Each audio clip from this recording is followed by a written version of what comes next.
Hello everyone, I'm Brian. Today I'm reacting to AI, Humanity, and Purpose. Matthew McConaughey, Jane Goodall, a DBE, and Sadhguru at Dreamforce 2024. Hopefully it doesn't get blocked. So I guess if you're seeing this, then it's not blocked. That at the very least. So anyways, I thought this was a pretty interesting one. It's going to be a two-parter for sure. Again, I know even within my own viewers about how Brahman works. This is a very interesting topic, and I've been meaning to get a little bit deep into it. But anyways, let's go ahead and I've said a few things about it. I still hold my strong beliefs in that. So let's just go get started.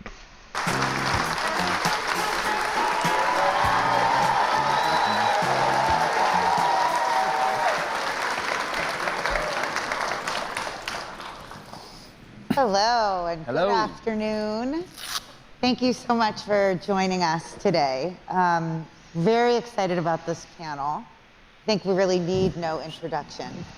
But I will say, when I first got this assignment to moderate this panel, I thought, what does a primatologist, a award-winning Hollywood actor, and a renowned guru have in common?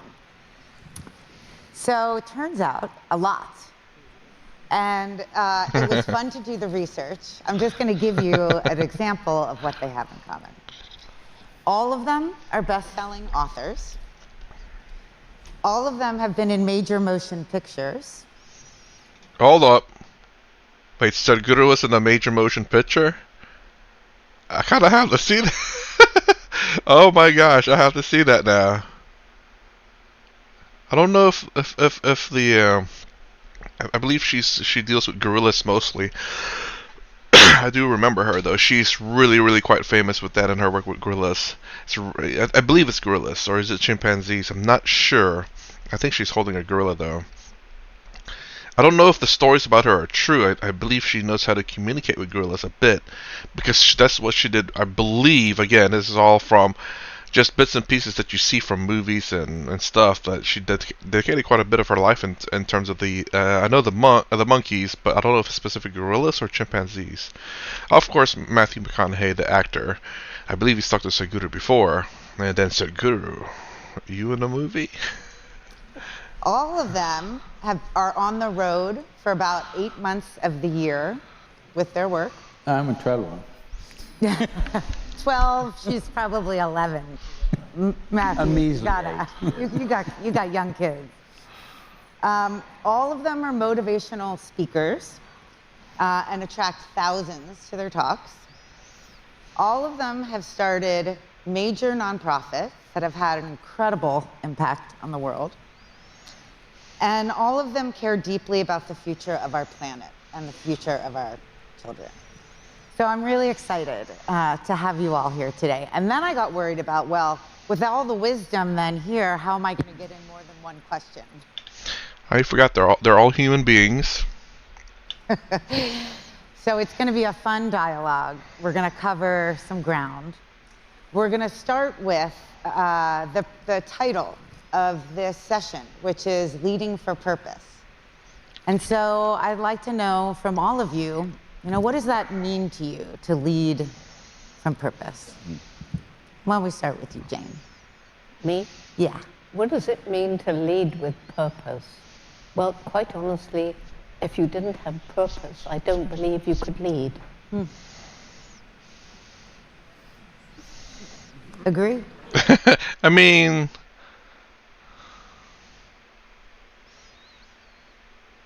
I'm trying to think. Maybe you can. It's essentially you're following orders. It is not your purpose, but it is a purpose. Yeah. Yeah. True. Yeah. I love the answer. And Matthew has something called the 13 Truths, which are super cool. And My answer won't be as succinct as Ms. Goodall's. Yeah. Okay. I mean, look, purpose. I mean, in my travels, the thing that I've noticed that seemed to be a common denominator of whatever we define happiness as is just having a reason to get out of bed in the morning, something to look forward to. And that's, I think, the beginning of purpose. Whether that is in a place in the farmers in Mali, Africa, where their reason to get out of bed is to go tend the crops that day for that evening's meal. That's their daily purpose to sustain. Purpose gives us, it's when we have something to invest in. I think that we feel like we can build.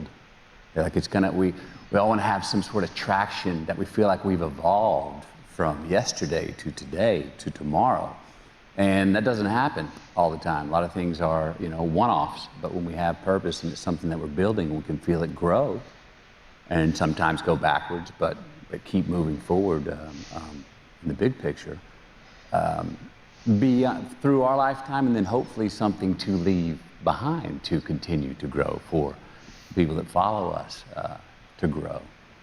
That's the immortal purposes are the I think the best ones to have if we can have them. That will live beyond us. So we can't lead without purpose. It needs to be something that is ever evolving, Yep. and that we can leave behind. And what would you add? Well, namaskaram, everyone. See, every life, from the tiniest life to human beings, everything has its own purpose. The little purpose that an ant has, for the ant is as important or whatever I think is very important. So the significance of human beings consciously recognizing a purpose. Everybody has a purpose of their own little thing. When they leave their home in the morning, they're going somewhere with a purpose of their own. But once you become human, is the purpose just of survival? Is it just about bread? Or is it just about fulfilling this and that? Or have you made your purpose as inclusive as possible? This is the significant aspect of a human being, that we can think, emote and act beyond our survival process. The purpose of every life is it wants to find its fulfillment.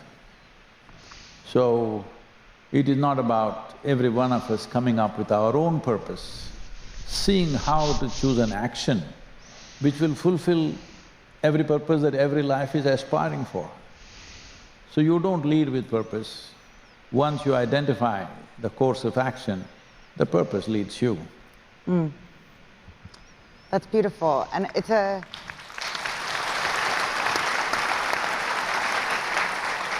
also sort of a nice segue into what I want to talk about around climate, which is what we all work on at some level, and it's about purposeful action in this space. And I know you have done incredible work, Sadhguru, with soil and with trees and… No, that is a tragedy on the world. I do something which is just a drop in the ocean and everybody thinks it's incredible. That's tragic. That we do a little and everybody says this is incredible because others unfortunately have not even done that much. But with human intelligence and capability that we have, and now whatever this AI, everything, whatever I have done, 1 billion times more needs to be done. Otherwise it's not a solution. Because the purpose is not about fulfilling yourself. If I close my eyes, I'm done, I don't have to do anything. But action is about solution. I did something is not the important thing. Did it lead to a solution? Well, a few steps we take, but if the whole world takes the same steps, then we genuinely as a generation we would have found solutions. Otherwise, a few people will slog, some will be recognized, some will be dismissed, some will be awarded, some will be dumped, but the purpose is not fulfilled. So it's a process of innovation, experimentation. Excuse me, it's kind of funny though, he's saying like, Matthews and Sadhguru's kind of linked up there, and the sheer fact that Sadhguru started a movement. It is one step that he has taken, and the sheer fact that he's saying that, everyone's saying this one step I took was grand, which in reality that's kind of sad, because this one step I took is not going to fix the world. It needs many more people to make that same step to fix or to have a solution to the problem. And this goes along the lines with Matthew McConaughey saying the fact that this purpose must lead to, in a sense, a continuation, whether it's Sadhguru and his children, Sadhguru and his followers, Sadhguru and anyone else in the world who listens to him and wants to make that one single step, a purpose that has a future, a purpose that can change the future, but it's a step that we have to take in the present.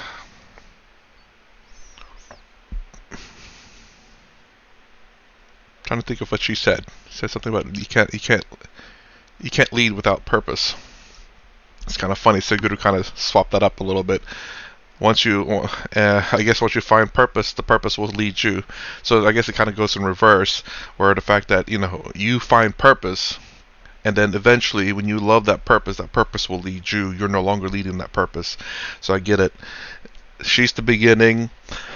Matthew McConaughey is the end, because Sadhguru's in the middle, where you lead with purpose, then the purpose leads you, and then from then on, that purpose takes over other people that you have convinced or that you have led, that they will start following that purpose as well. That purpose will lead them as well into the future, which is what Matthew McConaughey has said. So Jane, then Sadhguru, and then Matthew McConaughey seems to be the order of how purpose is done, at least from what they said. Iteration, failure, success. I wouldn't see it that way. See, the problems on the planet are very simple, and everybody knows, generally, everybody knows what's the problem. They may not know all the details. They all know what's the problem.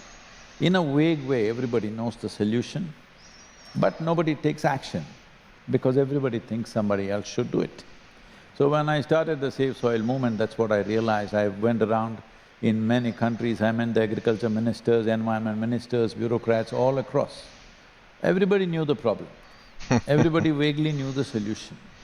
But it looked like they were waiting for an idiot to bell the cat. Then I said, here I am. Because it takes an idiot to bell the cat, because nobody else wants to do it. Not because they don't know. They know there is a problem. And they know if all of us act, there is a solution. But they think it's not their problem. They want to pass it on to their children, because that's where it'll go ultimately. The people that you love, you give them your problems and go away, great way. Well, this one here takes a lot of action. This one takes a lot of action.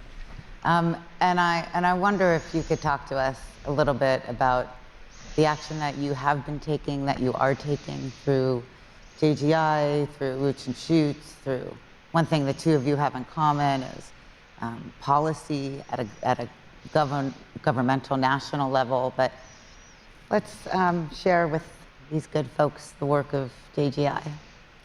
Well, the world of JGI, as I don't have 2 hours to talk about it, I will just pick out the salient parts. And first of all, I began as a very young girl wanting to go to Africa, live with wild animals and write books about them.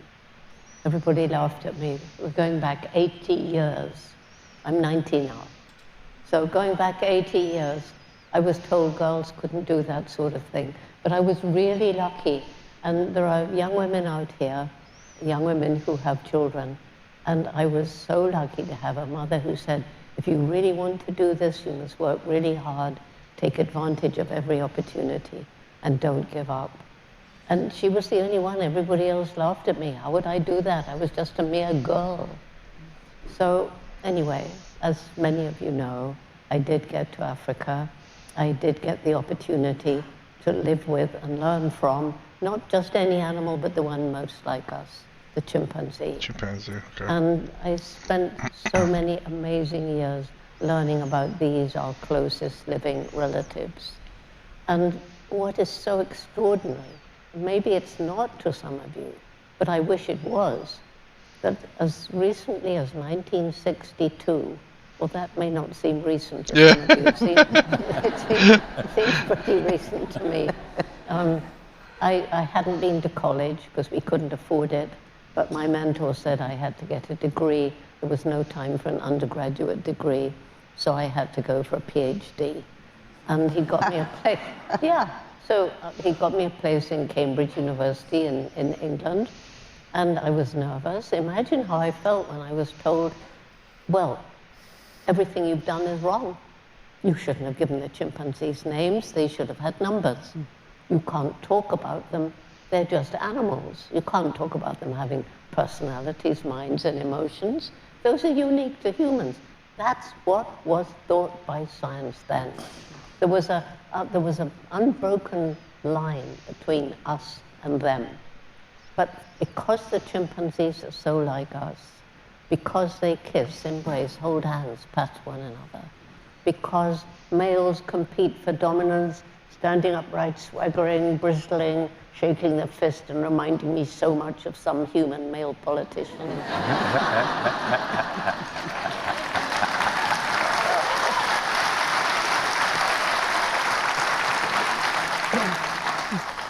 Watching the mothers raising their young ones, long childhood, because like us, young chimps have a lot to learn by observing, imitating, and practicing, because they use tools, because we now know in different parts of Africa there are different chimpanzee cultures.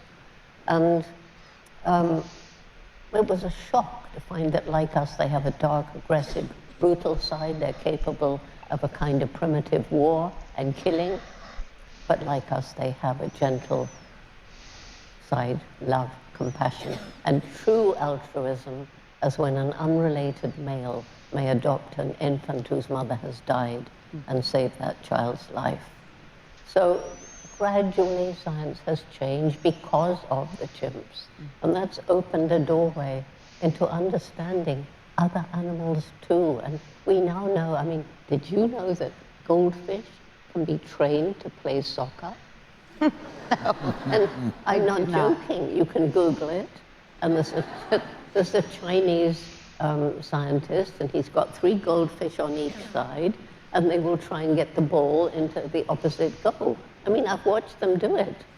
So, you know, and we now know that trees can communicate. So there's so much about nature that we have learned. And so from being in my dream world out in Africa, in the rainforest, feeling a very strong spiritual connection with the natural world. And then realizing that across Africa, chimp numbers were dropping and forests were being cut down.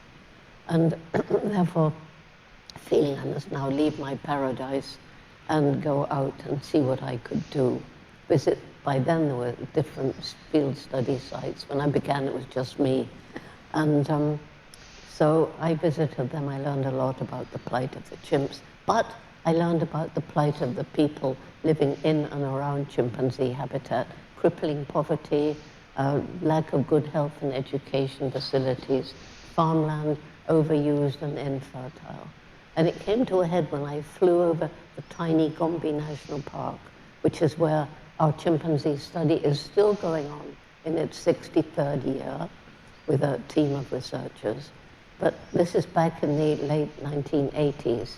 What had been part of the great forest equatorial belt across Africa, I now look down in horror from this tiny plane to see a little island of forest that was Gombe National Park and all around bare hills. And it was clear there were more people living there than the land could support, too poor to buy food from elsewhere, struggling to survive. Why were they destroying the environment? Because they needed to make money from charcoal or timber, or because they needed new land to grow more food for their growing families.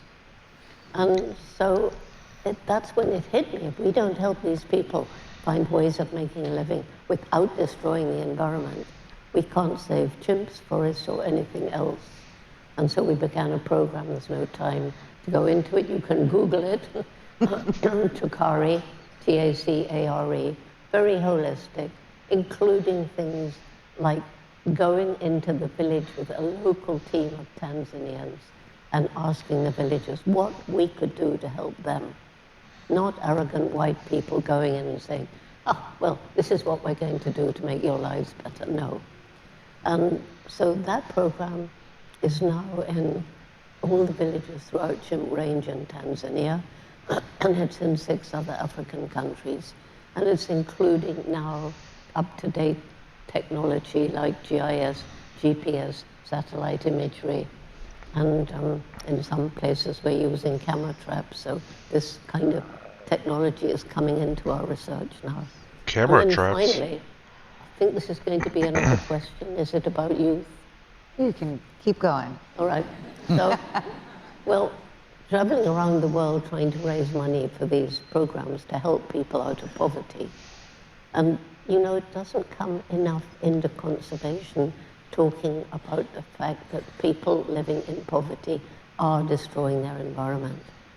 In wild areas, because of what I've just said, but in urban areas, people are buying the cheapest junk food because that's all they can afford, and that food is harming the environment, almost always.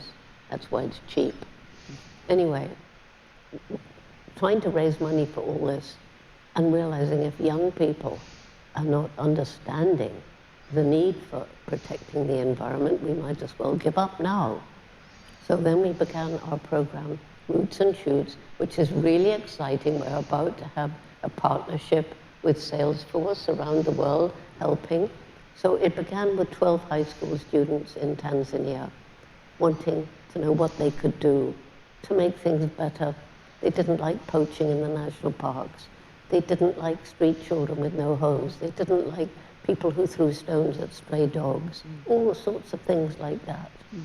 So right from the beginning, Roots and Shoots was a program where we said every single individual, and that means every one of you and us, we make an impact on the planet every single day. And we are lucky, we get to choose what sort of impact we make. Some people can't, we can. And Roots and Shoots from the start was a bottom-up. Young people get together and choose projects to make the world better for people, for animals, for the environment. So what began with 12 high school students now has members from kindergarten through university and grown-ups as well, and it's in 70 countries. And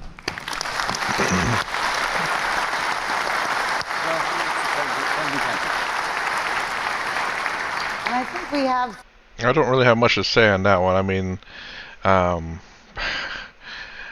I get and the reason why I thought of gorillas is because I do remember a movie. I thought it was kind of based on her, where there's a movie about something with the Congo, but they trained a gorilla to have a glove that could they sign language. It actually speaks verbally.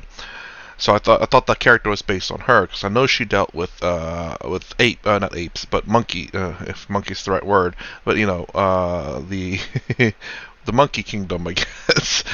But I knew it's either that or chimpanzees because I believe chimpanzees was a little bit closer related to us than gorillas were. But at the same time, again, there are movies that are kind of like based on her as a person.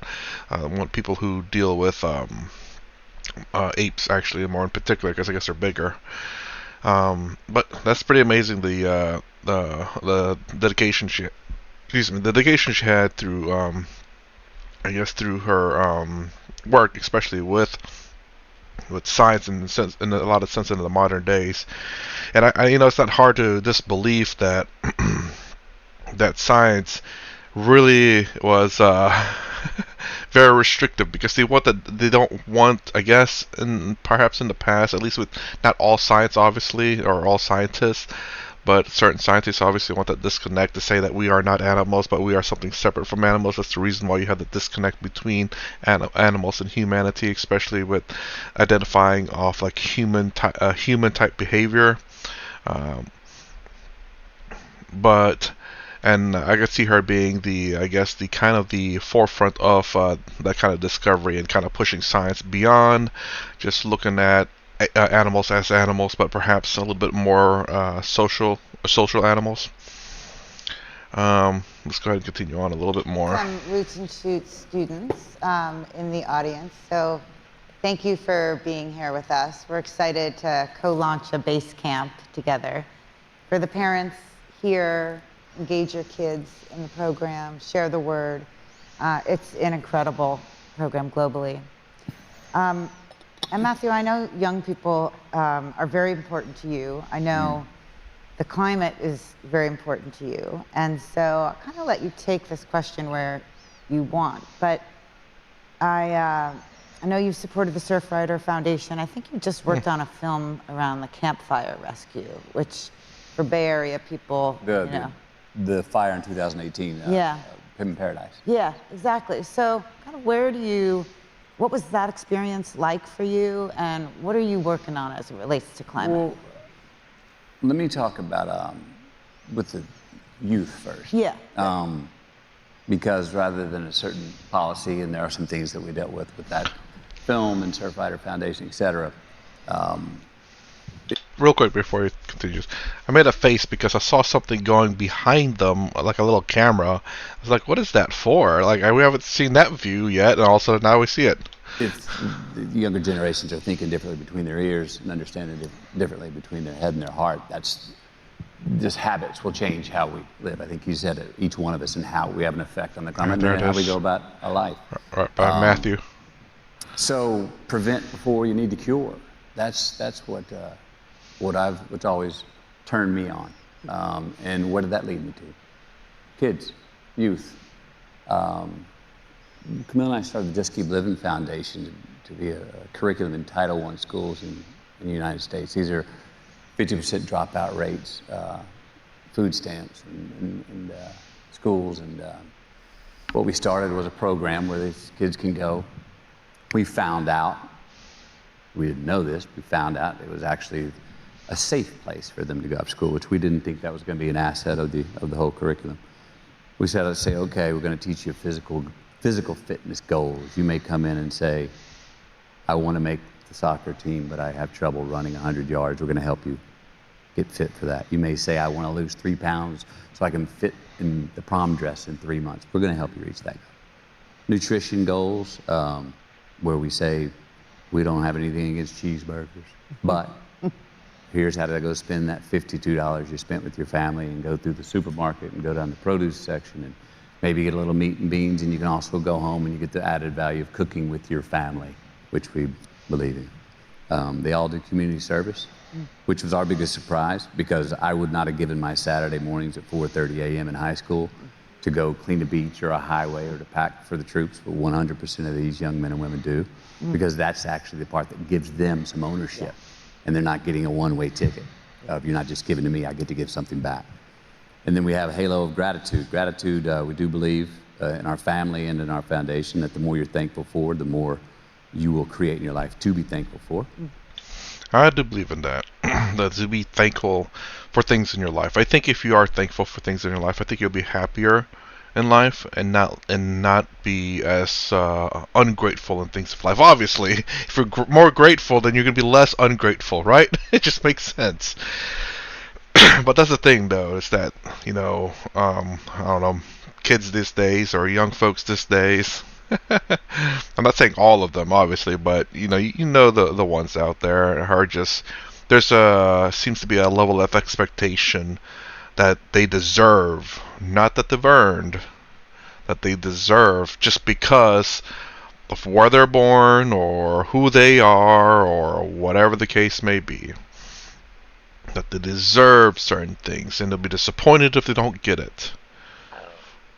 And I think these kind of kids or young people or whatever, even adults, honestly, it's not something that's exclusive to the younger generation, but as things become easier in life, it grows with the younger generation, and you'll see more adults having these kind of ideas in their heads whenever they grow up. So when life gets easier and when kids have an easier life because their parents are working harder or providing a lot better or making their way up in life, now this expectation of what they got and how they live their life is just stuck with them as they grow older because they have this expectation. Because their parents worked hard to become successful. Again, not all kids for sure. But I have a feeling it's going to be a growing number of people who are just going to be ungrateful because of the expectation they have. It's not necessarily the parents' fault. But at the same time, it is part of their fault, and it's also the kids' fault because they, I don't know how do you describe it, but it's like they should know better. They really should. They should understand that the things they receive in their life, they should be grateful for because none of it is expected. But yet they expect it. So when they expect it and don't get it, they complain, they whine, they say excuses, they don't do anything about it because it's expected of them to receive it. As a matter of fact, I'm going to pause right there. Being thankful in life. So anyway, I thought maybe this would be a group all speech, but I guess it is going in rows between all of them. So we'll get through halfway through McConaughey right here.